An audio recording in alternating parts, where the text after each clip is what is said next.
नमस्कार, मैं नाज़मीन खान और आप देख रहे हैं SPN9 न्यूज़। 5 राज्यों में होने वाले विधानसभा चुनाव में 2 राज्यों में चुनाव हो भी जाते हैं।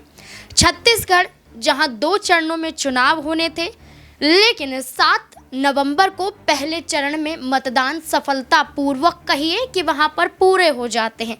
नक्सलीय इलाकों के दौरान वहां पर कई झड़प देखी गई, कई ब्लास्ट वहां पर देखा गया, फायरिंग देखी गई, एक गंभीर एक गर्म माहौल बनता हुआ नज़र आया। लोगों के अंदर भय की स्थिति पैदा हो गई, लोग डरते हुए नज़र आए, लेकिन उसके बावजूद भी वहां पर मतदान पूरे हो गए। पहले चरण में 20 सीटों पर मतदान हुए, तो वहीं दूसरी तरफ मिज़ोरम की बात करें तो मिज़ोरम में सभी 40 सीटों पर सफलतापूर्वक मतदान हो जाते हैं। वहीं मिज़ोरम से अलग हटकर सिर्फ छत्तीसगढ़ की बात करें तो छत्तीसगढ़ में सर्वे के अनुसार और एग्जिट पोल के अनुसार कहीं ना कहीं कांग्रेस पार्टी रिपीट होती हुई नजर आ रही है और छत्तीसगढ़ के मुख्यमंत्री भूपेश बघेल को फिर से यह दावा किया जा रहा है कि वो मुख्यमंत्री बन सकते हैं।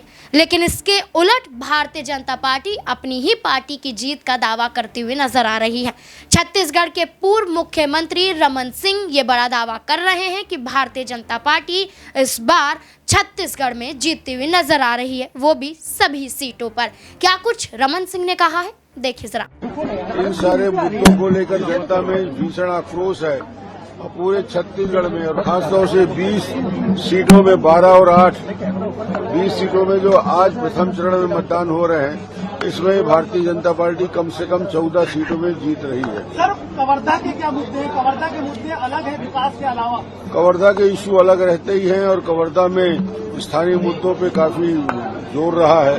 स्थानीय लोगों की नाराजगी रही है, तुष्टीकरण की राजनीति को लेकर यहाँ पे काफी आक्रोश रहा है। झंडे को कुचलने के मुद्दे को लेकर भी काफी नाराजगी रही है।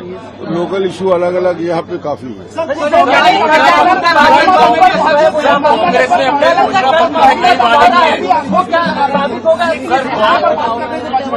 कांग्रेस ने अपने घोषणा पत्र में कई ऐसे मुद्दे हैं जो लेकर आई और जनता के बीच में रखे हैं। क्या लगता है उसको कोई फर्क पड़ेगा? कांग्रेस ने कल माफी का पिछले वर्ष भी जो है चुनाव के समय वादा किया था। कर्जा माफी का वादा किया था, मगर हर 5 साल में कर्जा माफी की स्थिति क्यों आ रही है?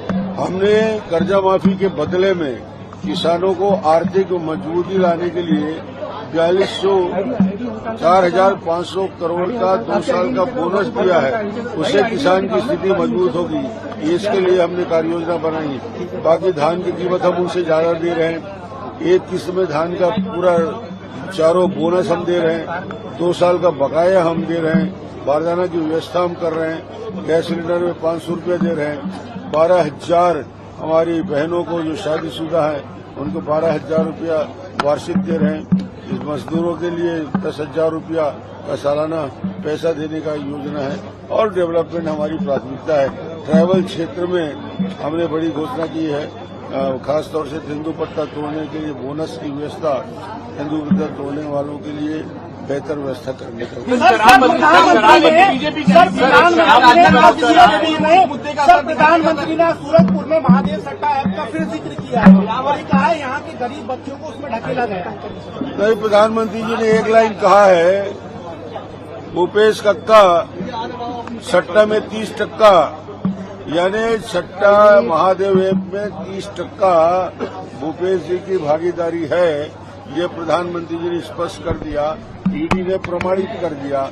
508 करोड़ का मनी ट्रांजैक्शन साफ दिखता है।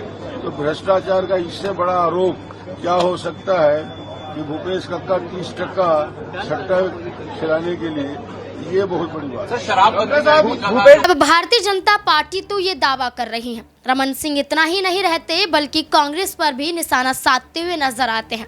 लेकिन छत्तीसगढ़ में सर्वे के अनुसार कांग्रेस पार्टी का जीतना और दूसरी तरफ भारतीय जनता पार्टी का ये दावा करना कि उनकी पार्टी जीत रही है।